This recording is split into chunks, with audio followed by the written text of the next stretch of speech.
Hey, everybody. Welcome back to Mary Bird's Backyard Garden. I'm Jeff. And I'm Mary. And we're back, baby. We are glad to be back. 2025. We got a new year, a new season, starting season 2. Season 2. I never thought I'd be saying that, but that's I don't think either very did. thrilling. I know. It's very cool. It's very cool for season 2. We got some cool stuff planned this year, and we're happy to be back. Oh, so happy. Yes. So I'm ready.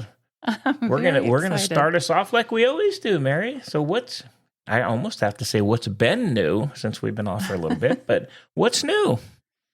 Well, we have enjoyed a break. I think everybody needs a break when you get super busy. Yep. We had a lot of family come and visit with us, and it was dynamite. It was very great and exciting, and I was so happy to spend time with family. And we are now in the midst of our bleak January, as bleak as it gets here in Central Texas. Hey, we actually had a little snow. Come on now. That's a little rare. I mean, it is even just exciting. a little bit rare. It is exciting. And it's been really, I won't say it's been really cold. It was really crunchy. Crunchy and it cold. It was quite crunchy out there. It has been. But we're staying warm. Mm-hmm. This week, we did have all the advisories out. Big winter storm coming in. We've had cold weather, but we haven't had extended days of cold weather. No, it's been crazy. Yeah, that's very unusual for Texas for us to be cold for more than 2 or 3 days. But it's been cold. Even a morning. I know. It's been cold. So we've been snuggled in. We had a great holiday season, and we've got some cool cold weather that I like. You become so energized in the cold weather. I love it. I love the cold weather. Jumped up, got all of his gear on, except he had the pair of thinnest, flimsiest pants you could ever imagine, and said, "Let's go for a walk." I know. And it was literally and the whole time you 10 froze. degrees. It was like 10 degrees out. And we got our daughter to walk with us too. But it was it was cold. We cut it a little bit short. Got to admit it was cold. And I did my trademark. I always like to wear shorts out in cold weather. I know. I did that a couple days ago too, just to do it, because I got to do it. It's my thing. I don't know. I'm sitting here with astonishment on my face at the moment because I cannot fathom your thought process. I know. I love it. That's just my thing. No, figure it out. I know. I do like the cold weather though, so I'm pretty excited about it. I love it too. Cool. It's very energizing, and I enjoy, looking out the windows and watching all the wildlife. We have had a lot of birds that have come in and started munching away on our Burford holly berries, the red berries. Yep. Yeah, we do have a lot. And they really do go for the crepe myrtle seeds that are still left. And we do have a lot of other seeds standing from flowers in the garden. They're harvesting those seeds. Yeah. I love it. And the dogs love it too. They like to bark at them. But the dogs like the cold weather too. So you got to, they're cold weather dogs. Isn't that amazing? It is. Our little female dog, Cookie, she's crazy about it. She would just sit out there. She loves to sit right in the snow and watch the world go by, and she loves it. She does. She's just like me. She is. She is. Oh, boy. I don't know if that's a good comparison, but okay. Oh. She's very sweet and cute. Is. She's a good comparison. There you go. I do like it. Cool. What else you got? What else is going on with you today and this week in the garden? Okay. Well, we sort of talked about the dormant landscape already. It is dormant. The plants are waiting. They're doing all their important work underground right now and gathering their energy. Are they working you think they're working underground? Are they? Definitely. Really? They are really working. One of the most, what do I want to say? One of the most busy and energetic times in the soil is between the soil and the layer of frosting on the top. That's where you have a lot of activity going on, a lot of biology going on under there. And Yes, it is a Interesting. really great time of year. Okay. Mm-hmm. Didn't know that. Yeah. I like it. Yep. That's why, you don't really want to expose it to air right away. Mm-hmm. You want that biology to keep feeding and growing and Okay. supplying nutrition for your plants. Oh, all right. I know. I didn't know that. It's very exhilarating. Yeah, I can tell you're very excited about it. I am excited. So I think that with the dormant landscape, that's pretty much, we haven't really jumped out into the garden. We've been out taking pictures and we've been out walking through the garden. This is a beautiful time of year just to enjoy that still presence that you find in the garden. And it's not really bleak. I think of it as bleak. Sometimes we do have several days where the sky is clouded over and the sun doesn't come through very strongly. But, we don't have months of it or anything like that. No, gosh, and so we get out there, we walk around, we look at our garden. I think that's what we're doing right now, kind of in the waiting and planning. Okay, I might be looking, but you're in the planning mode. I know you. I love that planning mode. You're looking with an eye to plan. I am. Yes. I know. Well, one thing that's new this year that I've talked to Jeff about, because part of caring for our garden is organization. And January always brings the urge to organize and spring clean and all that things. And it also brings in resolutions. I am not going to say that I have a resolution. That's not my point here. But one thing that I learned to do this year that I'm kind of putting in practice is called the cascade. Or I'm going to say organizing. I don't know another word to call it. But for the garden, let's say you have a whole list of things that you would like your garden to develop throughout the season. So you want to fill your planters. You want to put in your hanging baskets. You want to have a colorful border, different steps like that. Well, in a cascade system, you assign a specific amount of time. In my case, I'm looking by the month. And let's say I want to finish filling our raised bed containers. So I put that in for February. I want to finish putting in a garden path, so I wrote that in for March. We need to update our front door area, and I put that in for April, a cascade effect so that you're not overcome or overwhelmed, and you could actually make short steps towards fulfilling whatever that, some people might say a goal, or some people might call it a strategy, whatever that definitive item is for that month. And I know you have some ideas that you want to put in place for the blog, for the podcast, and also for the garden.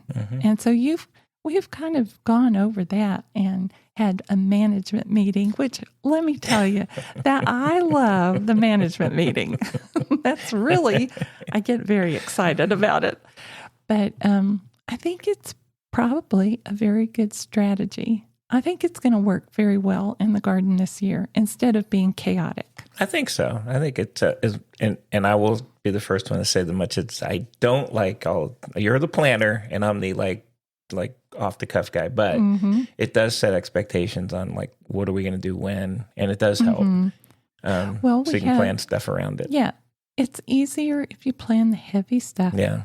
Than it is if you just wake up that morning because you're overwhelmed.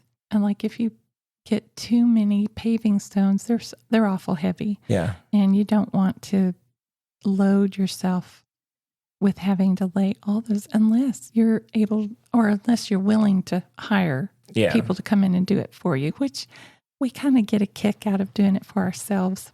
Yeah, we have on that stuff. I will say I'm pretty proud. I don't think we've hired anybody for the garden stuff. We've done it all. And it's been some heavy stuff. We've enlisted some of the kids sometimes, but for the most part, it's been you and I doing it.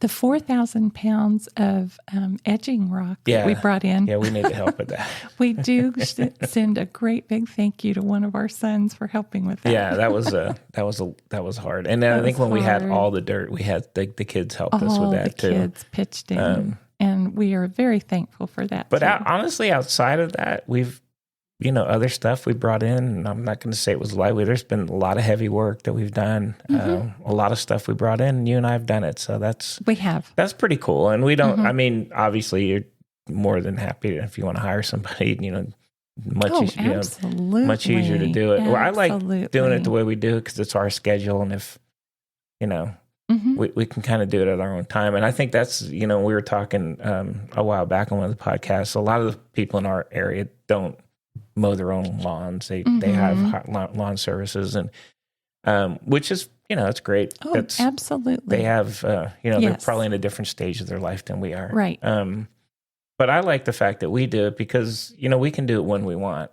So if we see the lawn that's getting high, I can mow it. If it doesn't need, so it's more of if there's not a schedule, and right. Where somebody's going to come on whatever day and do it. And we kind of can do it on our own, which is nice. I like that. Mm-hmm. In some ways, it provides the garden as being another room in your home, and you're in the garden. You're not just looking at it, and you're absorbing what it has to offer. And that's what I think of it as. True. Mm-hmm. Very good. I like it. Yay. Yeah. I'm so glad. My planner, my little planner. So glad. I love to plan. I know you're a planner. Well, I think that we have covered everything that I know of that is what's new in the garden for the moment. Okay. Except I do have one small subject before we head off. Okay. I got a gift this Christmas, which is amazing. I haven't ever seen one of these before. Jeff found a seed-saving gift that is beautiful. It is beautiful. It's a metal box, and the cover of it is a painting by Van Gogh. And I think the title of it is Self. It looks to me like it's a vase with white roses or white flowers in it. It's green, and the bottom is a dark green. So when you lift the lid and look inside, you have glass vials with screw-on tops. They're they're a really good size. That would hold a lot of seeds. And it has a little notebook where you could record the seeds that you've placed in there. And it also comes with labels and a sticker for the top, so you could categorize what it is. You could label it and look at it. And each of the glass vials nestles inside of a foam supportive layer, so they're not bumping into each other or getting cluttered around. And the whole box is able to be closed and locked if if that's something that you like. It's beautiful. It is so gorgeous. And one of our grandsons got very excited during his visit, and he captured a whole cluster of okra seeds. So that is the first seeds that I'm putting inside the container. And I have to tell you, Jeff, this is stunning. It is pretty cool. Yeah. It was a gift. So I feel rather funny about asking you where you found it or anything like that. But if our readers wanted to look for it, where would they be able? Not our readers, our listeners. Yeah, our readers. Yeah, our listeners. Well, I don't have a reader. They read and listen. I did find it on Amazon. Nice. And they have several styles out there, but I like that one because you're kind of scientific, and it kind of had the little vials. To me, seem very scientific-y. Oh, they're beautiful. You can categorize it, and it's kind of let you do things the way you want to. It gives you the tools, and then you can kind of do it. But it looked cool, and when it came, it was actually nicer than I thought it would be. Oh, it's gorgeous. I think it's called the Seed Saver. The Seed Saver. And nice. if you go out there's several different types out there, but this is the one that has the little glass vials, and I liked that. I thought it was pretty cool, and it came and it was actually really nice. I was very excited when I opened it. Yes. Cool. And we have a lot of seeds in the garden, and next year I intend to really capture saving seeds for next year. So, yeah, I know you like doing that. So I thought it'd be fun. So that's cool. Very nice. Thank you. You're welcome. All righty then. I do have a topic that I wanted to kind of go over today. We may have already covered it a little bit last year, but I was sitting by the window. It was very gray outside, very chilly. I was just kind of enjoying looking outside, and I glanced down at my houseplants. And it's a west-facing window at the moment, and we have had a container that has a variegated pothos ivy and a green pothos ivy. And it used to have another taller plant in there. I think it was maybe a kalanchoe that has passed on. We've had this mixed planting for about 3 years. And in the front of the planting is an African violet, also known as St. Paulia. And so there's no variety name. It's never bloomed. I don't know what color the flowers are. And like I said, we've had it for all these years. It's always been beautiful color and very healthy leaves, and it forms a perfect rosette. It doesn't stand up too high and it doesn't lay too flat, just very full and beautiful. And I was so surprised and astonished because coming up are buds for it to flower. Oh, you don't know how happy that made me. So happy.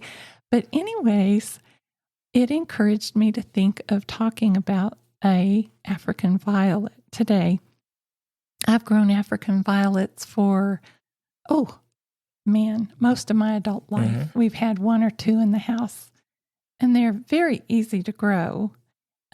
Maybe they're not always as easy to cause them to bloom, but they are super easy plants to take care of. So I was reading a little bit about it, and apparently in 1892, Baron Walter von St. Paul was in Tanzania in East Africa, and he discovered it. Actually, he probably described it, and that's where it gets the name St. Paulia from. Was from him. And I was really surprised that 1892 seems to be quite a recent time frame. I would have thought it would have been in the literature earlier than that. But, African violets do well in a bright light, not heavy direct sunlight. And I did bring up a show and tell that Jeff is looking at right now, which I do want to talk about here in just a few minutes. Yeah. They grow really well under lights, like what would you say, like an artificial light in your home.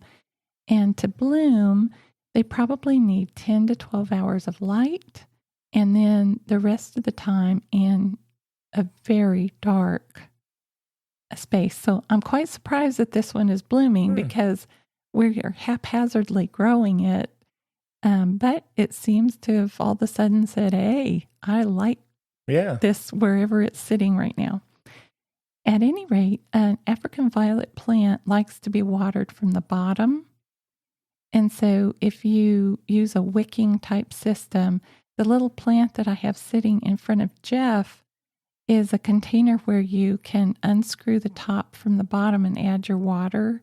And then the roots not the roots are not in the water, but the wicking system is in the water to draw it up into the soil.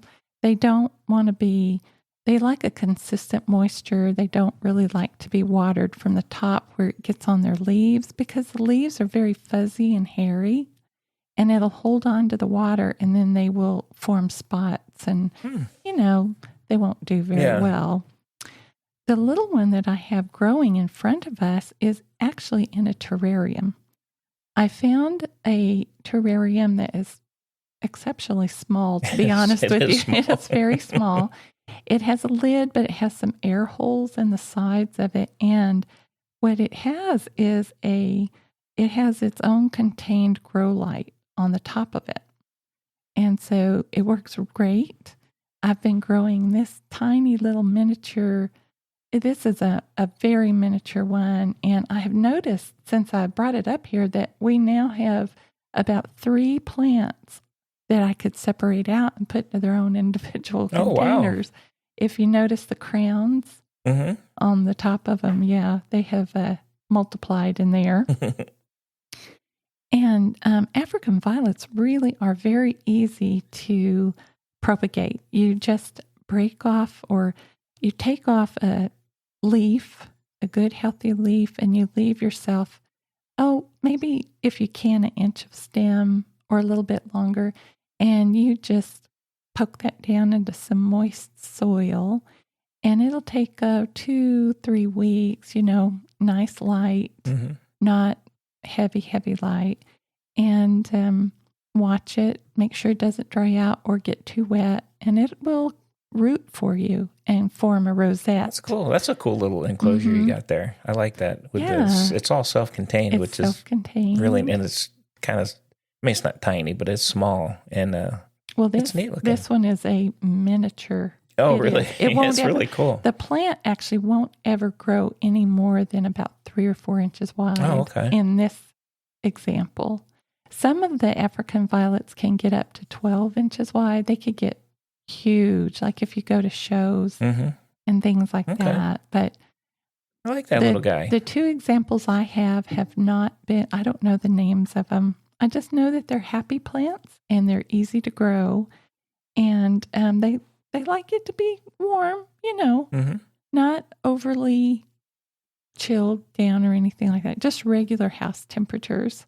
Cool. And I think that you will do very well if you are wanting to feed your African violets. They do have specific food because it's an indoor plant. You could use that. Honestly, I rarely ever supply them with anything other than water. And they seem to do quite well. It looks really good, actually. It's really nice. The little hairy leaves are so pretty, right? I like it. Like the whole thing is actually cool looking, though. You can get them with different forms of flowers. Some of them have a single flower, and some have what they call a double flower. So it will have 2 layers of petals. And pink, red, purples. You could get variegated flowers where they have white and another color with them. So go out there and look for African violets. They're not as readily available as they used to be. You might have to look a little bit, or sometimes they'll get a shipment and they'll sell them out pretty quick, I think. So when you do look for them in the store, check underneath the leaves, check to see if they're healthy, check for any pests that might be hiding on the plant, and make sure that they're well growing. If you can look at the roots, make sure they're not a dark black color or anything like that. They want to be nice, white, healthy roots. So that is my plant of the week. I like it. It's a cool, like I said, it's a really cool little enclosure and stuff. It's great for indoors. And I like it. Good job. I can't remember where I found this terrarium, but you can find, if you just Google terrariums or look up terrariums, you'll be able to find a wide assortment of them. Okay. And they probably do like a grow light that's a full spectrum grow light. If you're using a like a shop light or a fluorescent, you probably have to grow them closer to the light than if you use a full spectrum LED. You don't have to get as close to the light source.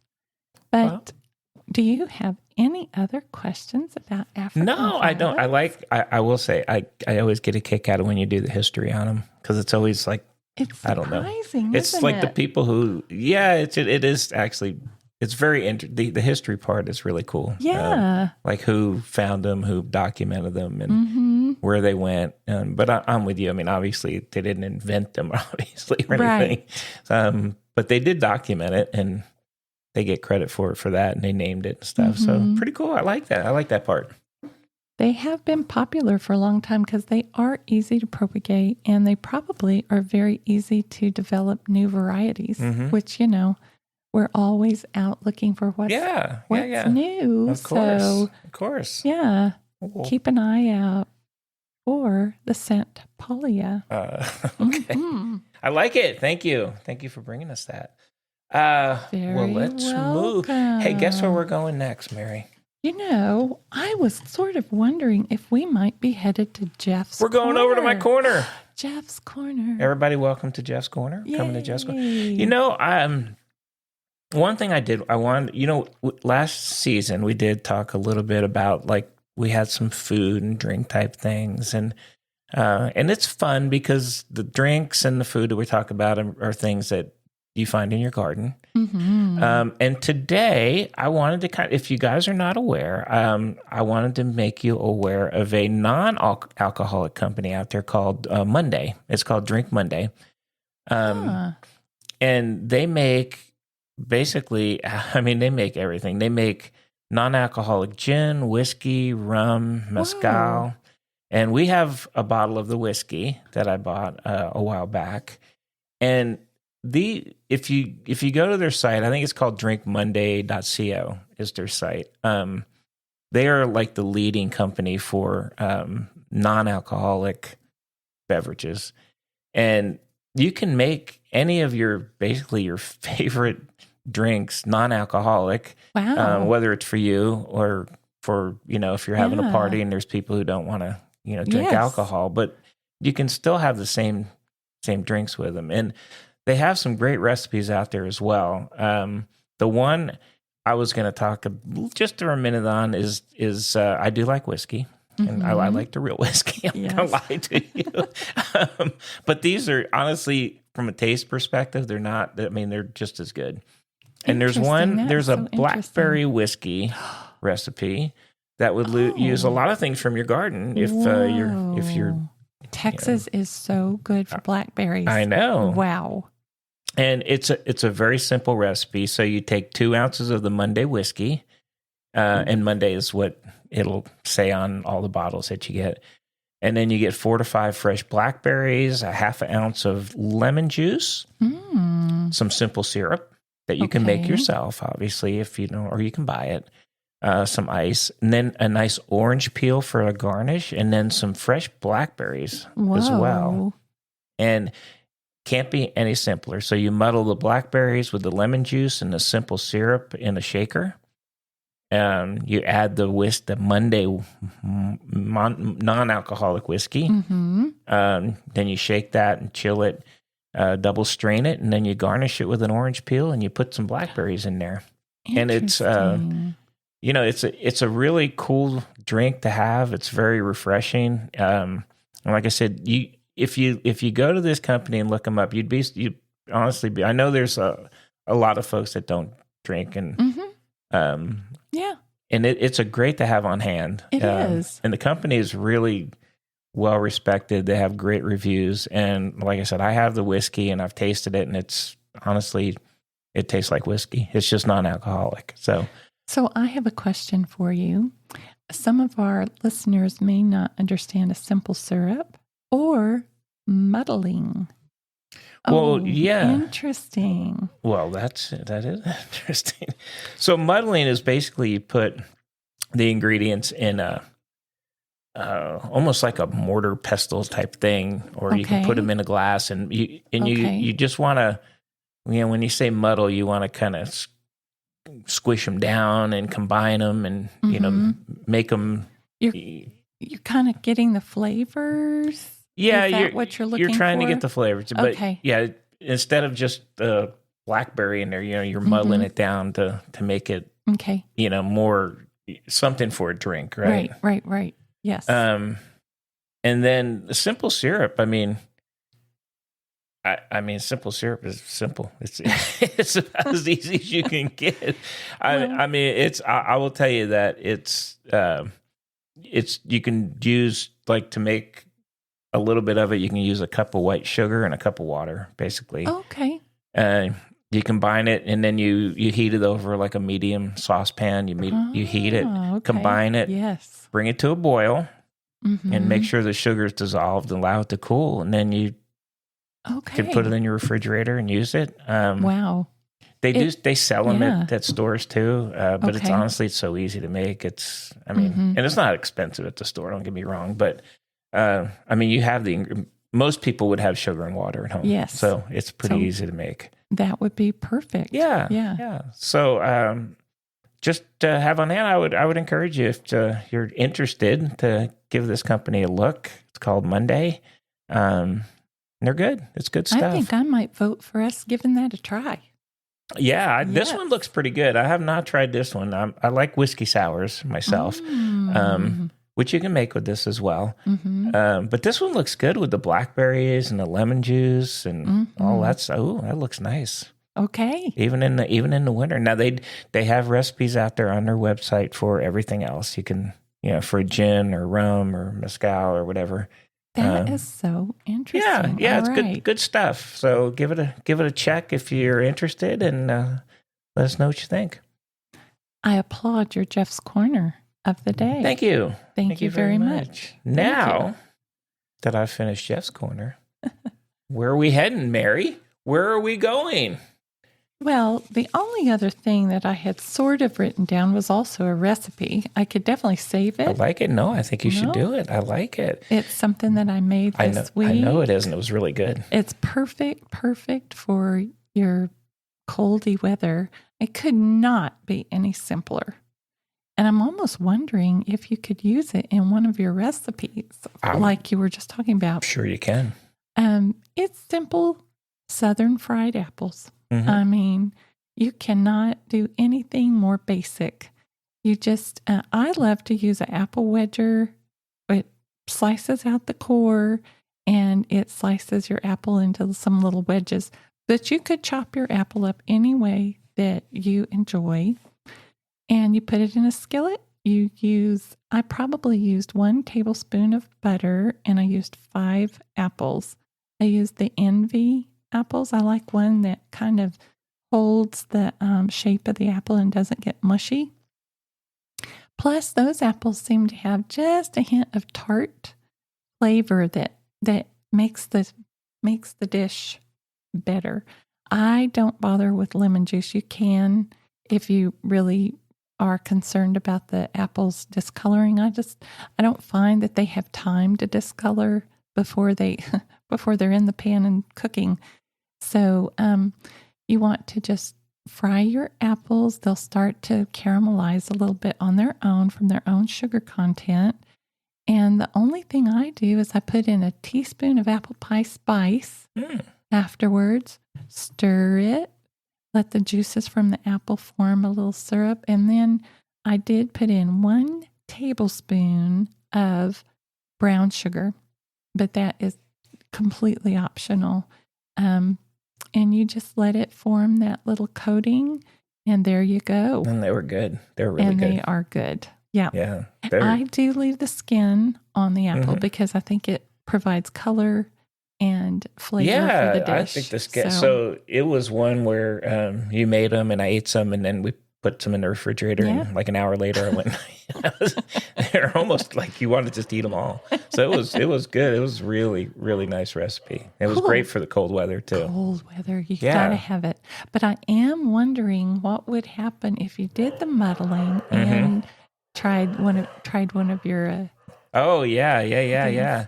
I don't know. That would be fun. I mean, hey, you can. Good. You know what? You can try anything. The tartness, would the tartness work with the? I think it would. We have to find the right. You know, maybe it's, I don't know if it's whiskey or gin or something. Yeah, we could try that though. Oh, give it a shot. Why not? Give it a shot. Yeah. That'd be excellent. Well, very good. Very good. I like it. I love it. And I'm quite excited that we have come on started our season 2, I feel like we're getting the hang of doing this podcasting thing. And it's been a learning experience, and it's very exciting, I have to tell you. It is. I don't think either of us ever thought we'd be podcasting 2 years ago or 3 years ago. No. I don't think that was even a thing. So we didn't even know how. No, that's true. Yeah, we've come a long way. Got a long way to go, but we've come a long way, and we're having a lot of fun with it. So. Absolutely. And we're looking forward to trying out some new things this year. We're looking forward to perhaps doing some product reviews. And I would like to keep doing some book reviews, the same as what we've already done last year. There's always something new out there to talk about. And then, of course, we have to keep you up with the progress of what is happening in the garden. Absolutely. Absolutely. I think that's we have a good plan. My planner has helped with that. Mary the planner.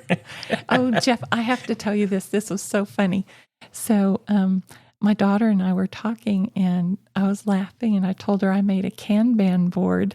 I was doing our projects on a Kanban board. And I had never seen that system before. And my husband was laughing his head off over in the corner. He said, we used that years ago. We used that system years ago. Oh my God. But it must be effective. It was the rage. It was years ago. I worked at a manufacturing company, and that was how they managed inventory. Okay. But it was the thing at the time. It was brand new. thing. It was a long, long time ago. It was brand new, and you had to study it. And but I knew exactly what you were talking about when you said that, and I just I'm surprised that it's now a thing again. So, well, I think it is a thing, Jeffrey. I think it is, because she knew about it, and that's Mandy uses it for school. Yeah, that's kind of crazy. Yeah. So good on you guys. Well, thank you everyone for joining us, and we look forward to the upcoming episodes in this season. Yeah, absolutely. Thanks again for joining us. You can check out our socials. I'll have those in the show notes, and we're happy to be back and happy to have you guys with us here on our season 2 journey. 2025, baby. 2025. So we will be here again next week, same time, same place, and we'll see you then. Thanks again for joining us. Happy gardening. Bye.